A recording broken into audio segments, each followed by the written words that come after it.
자, 제목을 따라해 보겠습니다. 죄인을 부르러 왔노라. 말씀에 은혜 받으시기를 축복합니다. 예수님이 이 땅에 오신 목적은 너무나 분명합니다. 바로 하나님을 떠난 인간을 구원하시기 위해서 우리 주님이 오셨습니다. 자, 누가복음 19장 10절 읽어봅니다. 시작.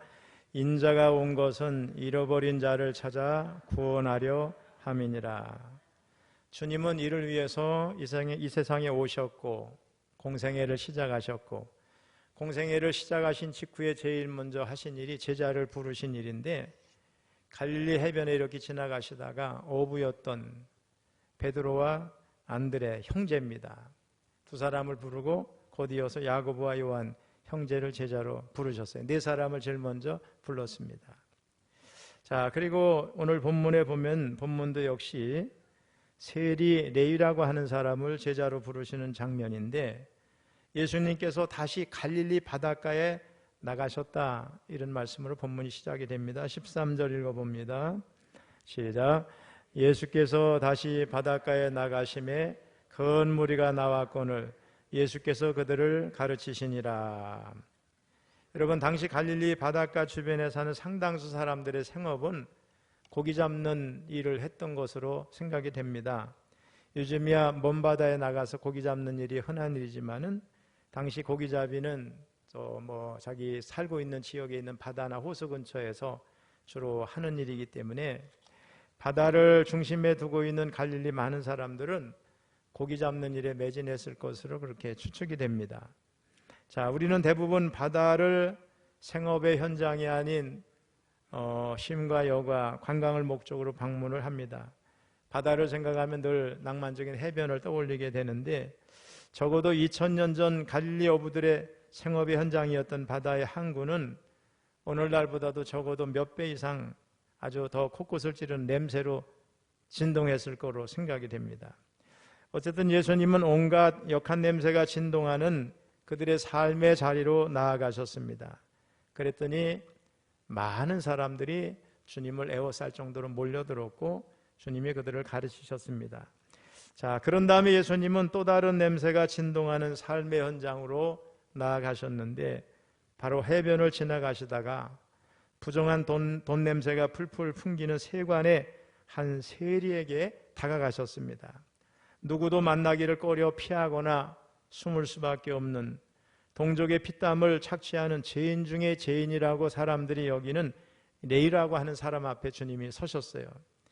이 세리 레위는 마태복음에 의하면 12제자 가운데 한 사람이죠. 바로 마태입니다. 자, 마태복음 9장 9절 읽어봅니다. 시작. 예수께서 그곳을 떠나 지나가시다가 마태라 하는 사람이 쇠관에 앉아있는 것을 보시고 이르시되 나를 따르라 하시니 일어나 따르니라. 학자들은 레위라고 하는 이름이 본명이고, 마태는 예수님이 12제자가 된 다음에 사용했던 이름으로 이렇게 보고 있습니다. 그런데 당시 자료에 따르면 두 종류의 세리가 있었다고 합니다.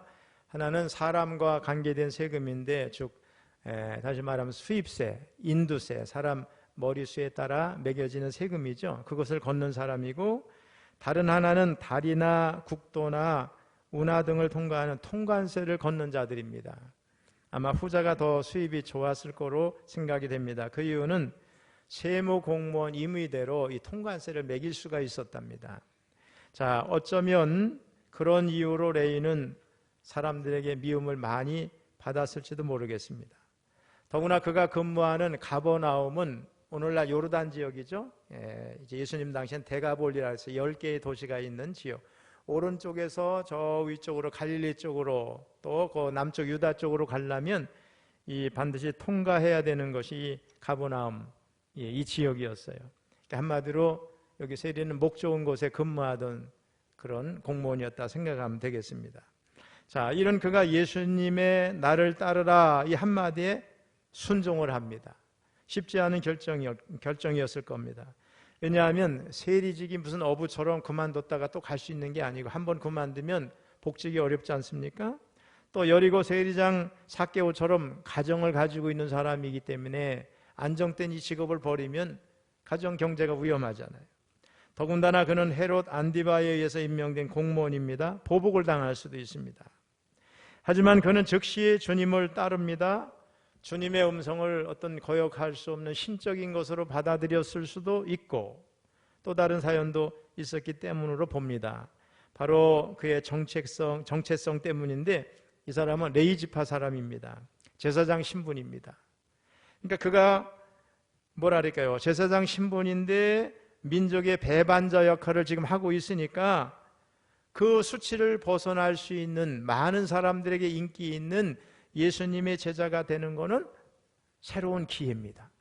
또 가문의 명예를 회복할 수 있는 그런 기회라고 볼 수도 있습니다. 자, 어쨌든 예수님은 이름과 다른 삶을 살아가던 그에게 어부들을 부르셨을 때 나를 따르라 이렇게 간결한 말씀으로 명령을 했는데 레이의 반응은 놀랍죠. 즉시 자리에서 일어나 예수님을 따랐습니다. 우리 14절 읽어봅니다. 시작. 또 지나가시다가 알페오의 아들 레이가 세관에 앉아 있는 것을 보시고 그에게 이르시되 나를 따르라 하시니 일어나 따르니라. 전혀 종교적인 것도 아니고 도덕적인 사람도 아니고 함께 하고 싶지도 않은 사람이 하나님의 나라에 동참하게 된 겁니다. 이 사건은 한마디로 은혜가 가져다 준 스캔들이에요. 보통 사람들이 받아들이기 어려운 사건입니다. 더 중요한 것은 그가 회개했기 때문에 예수님이 받아주셨다 그런 부분이 없어요. 그분의 주님의 부르심이 우선한 거예요. 그의 삶이 변했다든가 그가 온전해져서 그가 이전과 다른 삶을 살아서 우리 주님이 찾아가서 부르신 게 아니고 순수한 예수님의 부르심, 예수님의 사랑이 우선해서 그의 삶을 찾아가셨고 그를 부르신 줄로 믿습니다. 자, 그런데 15절 16절을 보면은 예수님은 레위를 이제 부르시는 것으로 끝내지 않으시고 레위의 초대를 받으셨고 그의 집에 들어가셨는데 많은 세리와 죄인들이 함께 있었어요. 그리고 그들과 교제하셨어요. 이로 인해서 바리새인의 서기관들이 막 예수님의 제자에게 항의하고 비난을 하게 됩니다. 자, 15절 16절 읽어봅니다. 시작. 그의 집에 앉아 잡수실 때 많은 세리와 죄인들이 예수와 그의 제자들과 함께 앉았으니 이는 그러한 사람들이 많이 있어서 예수를 따름이로라. 바리새인의 서기관들이 예수께서 죄인 및 세리들과 함께 잡수시는 것을 보고 그의 제자들에게 이르되 어찌하여 세리 및 죄인들과 함께 먹는가. 자, 앞에서 간단히 말씀드린 것처럼 유대 사회에서 세리는 로마에 아첨하는 사람이에요. 민족의 고열을 짜내는 어쩌면 일제강점기에 친일파 같은 사람들이었기 때문에 서기관들은 그들을 탐욕스러운 죄인 취급을 했습니다. 한마디로 세리는 유대 사회에서 배신과 탐욕의 아이콘이에요. 유대 문헌에 따르면 세리는 강도나 또 살인자와 동급으로 취급이 됐고 법정에서 재판관이나 증인으로 절대 설 수가 없었어요. 회당으로부터는 쫓겨나고 가족들에게는 수치의 요인이 됐어요. 그리고 세리가 가서 만지면 그 집도 부정한 거예요. 철학자 디오게네스는 세리를 가리켜서 돈밖에 모르는 사람들이다 이렇게 말을 했고 루키아노스라는 사람은 세리가 하는 일은 꼭 필요한 의복이 있죠. 이 생필품 가운데 옷을 훔치는 거와 같은 거다 이렇게 말을 했어요. 자, 물론 여기서 말하는 죄인은 법적인 의미에서의 죄인이 아니에요. 근데 우리는 유대인들이 당시 세리라고 하는 직업을 얼마나 나쁘게 봤나 이런 것을 한번 상상해 볼 수가 있습니다. 자, 아무튼 이런 사회적인 분위기 속에서 예수님이 세리 레위를 제자로 부르셨어요. 문제는 바리새인 서기관들이죠. 이 사람들이 볼 때 세리를 제자로 부르신 것도 받아들이기가 어려운데 예수님이 그런 부류들, 즉 많은 세리와 죄인들과 함께 식사를 하는 거 절대로 받아들일 수 없는 거예요. 유대사회에서 지탄받는 대상들과 함께 또 율법과 전통을 지키지 않는 자들과 예수님이 함께 자리에 앉으신 겁니다. 사회 통념상 이런 말도 안 되는 일이 눈앞에 벌어지는 걸 보면서 저 예수라는 사람이 정말 거룩한 사람이라면 어떻게 저런 사람들과 어울릴 수 있는지 의심하고 의아했어요. 그래서 바리새인의 서기관들이 제자들을 추궁하면서 예수님의 행동에 대해서 불편한 심기를 표출합니다. 뭐라고? 어찌하여 세리 및 죄인들과 함께 먹는가? 예수님이 이 말씀 들으셨죠. 상황을 간파하셨어요. 그때 예수님이 유명한 말씀을 하세요. 우리 17절 읽어봅니다. 시작. 예수께서 들으시고 그들에게 이르시되 건강한 자에게는 의사가 쓸데없고 병든 자에게라야 쓸데있느니라. 나는 의인을 부르러 온 것이 아니요 죄인을 부르러 왔노라 하시니라. 여러분, 그렇습니다. 건강한 사람에게는 의사가 필요 없죠. 병든 사람에게 필요합니다. 마찬가지로 예수님은 이 땅에 의인을 부르러 온 것이 아니라 죄인을 부르러 오셨습니다. 자신이 의롭다고 여기는 사람일수록 예수님은 필요 없는 거예요. 또 그런 사람은 거룩한 것과 더러운 것에 더욱 구별을 해서 자신의 정결에만 관심을 기울입니다. 그리고 율법의 문자적인 계명들을 더 잘 지킬수록 자신이 더 의로워지고 거룩해지며 율법에서 더럽다고 규정된 것들로부터 멀리 할수록 자기 의가 더 강해지는 거예요. 그러나 그런 자들은 결국 은혜에서 더욱 멀어지게 될 줄로 믿습니다. 자기 앞에 계신 영광의 주 구원자를 볼 수 있는 눈이 열리지 않는 거예요. 교만으로 영적인 눈이 어두워서 주님의 정체를 알지 못하게 됩니다. 반대로 자신이 병든 자임을 고백하고 자신이 죄인임을 고백하는 사람이야말로 더 큰 은혜를 경험하게 될 줄로 믿습니다. 이런 사람들은 주님으로부터 용서와 용납을 받게 되고, 왜요? 주님이 의인을 부르러 온 게 아니라 죄인을 부르러 오셨기 때문에 그렇습니다. 여러분, 군대에서 대령에서 이제 준장이죠. 별 하나 장군으로 진급을 하면 예우가 한 100가지 정도는 달라진대요. 뭐 저는 쉬어본 건 아니에요. 그 얘기가 뭐 많이 떠돌았어요. 제가 현역으로 있을 때도. 몇 가지만 말씀드리면, 제일 먼저 청와대에서 대통령에게 삼정도라고 옛날에 그래서 한쪽만 날이 있으면 칼도자를 쓰는데 양쪽에 날이 있으면 검자를 써서 삼정검, 요즘에는 양쪽에 날이 있는 걸 준다네요. 삼정검을 대통령이 이제 주어서 받아요. 또 자동차 보면 여러분 여기도 보면 장군은 그 앞에 성판이 있죠. 별 하나면 하나, 두 개면 두 개, 반드시 이렇게 다녀요. 물론 운전병이 혼자 끌고 갈 때는 이거 가리고 다니더라고요. 또 국군 행사 때는 의장대가 별의 숫자에 따라 길을 이렇게 들고 서 있게 돼요. 뿐만 아니라 경례를 받을 때 장성 행진곡이 울려 퍼지고 열쇠발의 예포가 터집니다. 그리고 퇴직을 하게 되면 대령과는 전혀 다른 연금을 받게 되고, 또 사망을 하게 되면 국립묘지에 보면 장군 묘에 안장이 되는데, 본인들이 뭐 주장을 해가지고 고집을 해서 화장해서 하겠다고 하면 모를까 장군만 유일하게 시신 그 자체를 묻어요. 아직까지 법이 바뀌지 않은 거로 저는 알고 있어요. 왜? 저희 동서가 지금 대전에 국군묘지 장성묘역에 묻혀 있으니까 그때 화장하지 않고 그들을 묻었거든요. 이게 특별해요. 여러분, 마찬가지로 대기업의 부장에서 이사로 승진하면 바뀌는 것도 또 많습니다. 우선 차량이 바뀌고 개인 사무실을 가지게 되고 또 개인 비서가 있어서 업무를 도와주게 됩니다. 물론 품위집 이런 것도 받게 되겠죠. 자, 이렇게 군인이 장성이 되고 직장인이 이사가 되면 삶에 많은 변화가 일어납니다. 자, 그러면 예수를 안 믿던 사람이 예수를 믿게 되면 어떤 변화가 있습니까? 불신자에서 신자가 되면 그게 뭐 구원과는 관계가 없지만은 우리 교회가 구별된 삶을 살도록 이렇게 하니까 술, 담배를 정리하겠죠. 뭐 당장은 안 돼도 차차 정리하게 되고, 또 성령 충만하게 되면 저절로 싫어져서 끊게 됩니다. 일요일이란 말을 뭐라 그래요? 그때부터 주일이라고 그러죠. 그래서 일요일이라고 부를 땐 늦잠도 자고 가족들과 함께 여행도 하다가 예수를 믿고 일요일이 주일이 된 사람은 아침에 일찍 일어나가서 어디 해요? 교회 갈 준비를 하는 거죠. 씻고. 또 한 번씩은 남자가 집에서 절대로 주방에 들어가 그릇을 닦는 일, 이거 한 번도 안 했는데 교회 와가지고는 가끔씩 주방에서 그릇도 닦는다. 이런 일이 있는 거예요. 우리 교회도 지금 그러고 있잖아요.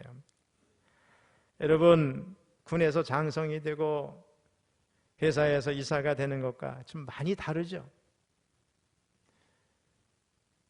특별히 성경에서 보는 것처럼 극적 회심을 경험했던 사도 바울의 경우는 다메섹 도상에서 예수님을 만나기 전과 만난 후의 삶이 너무나 180도 달라진 거예요.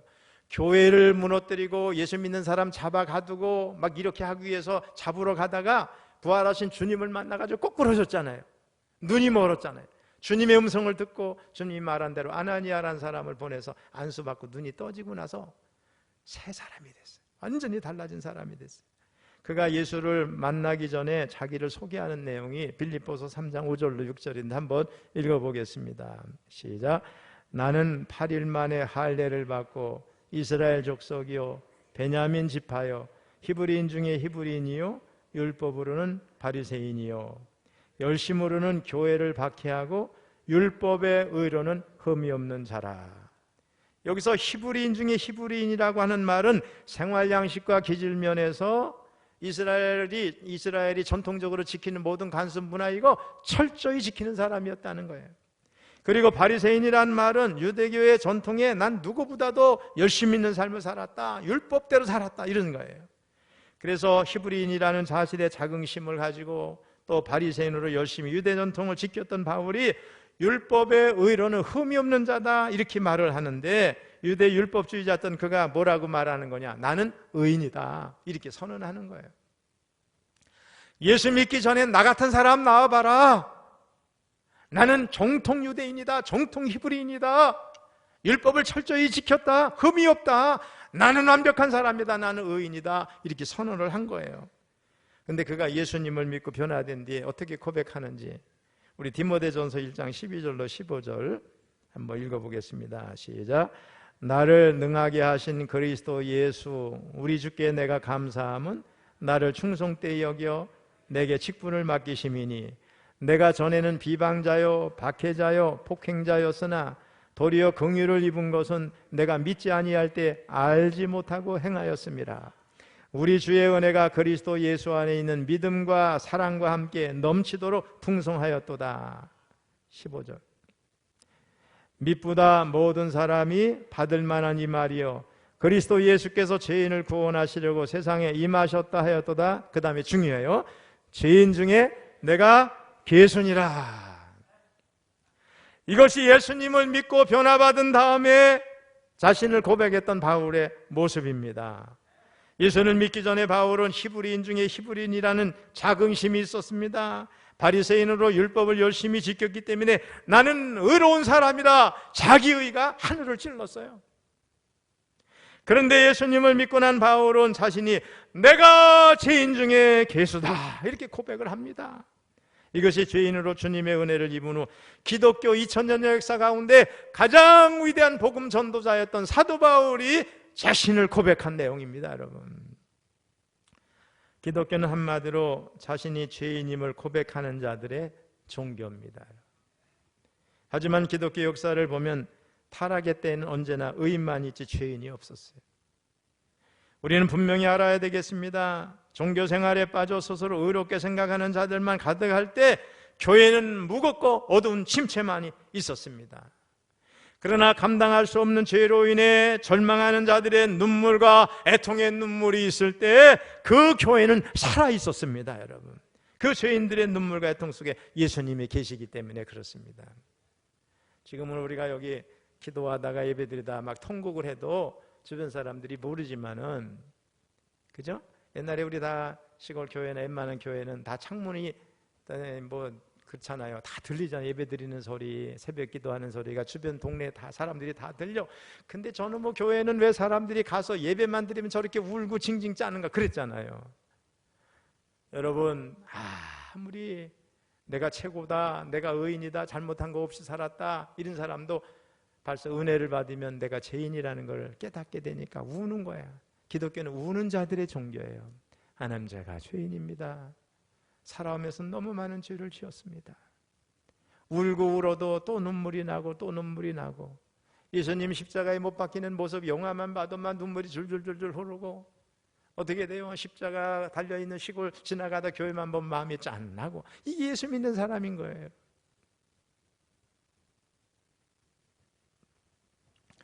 자, 그렇다면 오늘 본문에선 누가 의인이고 누가 죄인인가?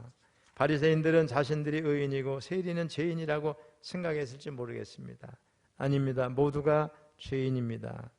문제는 자신이 죄인임을 아는 죄인이 있고 자신이 죄인임을 모르는 죄인이 있을 뿐이죠. 여러분, 여러분, 우리 기독교를 빼놓고 모든 다른 종교는 잡종교도 많고 소위 고동종교라고 하는 다른 불교, 이슬람교도 다 이런 계시 종교라고 자랑하지만은 다 행함의 종교예요. 뭐를 실천해야 구원받는다고 하는 행함의 종교, 자기의의 종교예요. 여러분, 인간이 뭘 행해서 구원받을 수 있습니까? 인간의 의라고 하는 거는 상대적이에요. 내가 열심히 나는 의인이다 그랬는데 정말 테레사 수녀 같은 사람 같이 그런 사람 앞에 가면 죄인이잖아요. 항상 의라고 하는 건 상대적, 이 땅의 의는. 내가 누구보다 낫다고 말할 수가 있나요? 만일에 인간이 자기 의로 구원받는다, 무슨 자기 선행을 하거나 그저 자기를 학대해서 절제를 한다, 이런 거로 구원받는다 그러면 구원받을 사람이 몇 사람 있을까? 저는요, 우리 부처님이 깨달은 자라고 그러는데 그분은 자기가 신이 아니라고 말하면서 나를 섬기지 말라고 그러면서 죽었잖아요. 그리고 그 이후에 깨달았다는 부처님 같은 분이 있나요? 그럼 누가 구원받았어요? 거기는 구원자도 없고 구원의 방법도 없어요. 여러분, 무슬림들이 이슬람교가 구원의 조건이 하루에 5번 기도하고 성지순례를 하고 코란경을 암수하고 자선을 베풀고 다 행함의 종교예요. 얼마나 웃기는지 아세요? 성지순례 갔잖아요. 성지순례가 그들이 평생 동안 지켜야 할 것 중에 하나예요. 구원의 조건 중에 하나. 성지순례 사우디아라비아 메카에 얼마나 많은 사람들이 모이는지 몰라요. 그래서 해마다 여러분 깔려 죽었다는 사람이 많잖아요. 근데 어떻게 가르치는 줄 아세요? 성지순례 갔다 깔려 죽으면 천국으로 직방한대.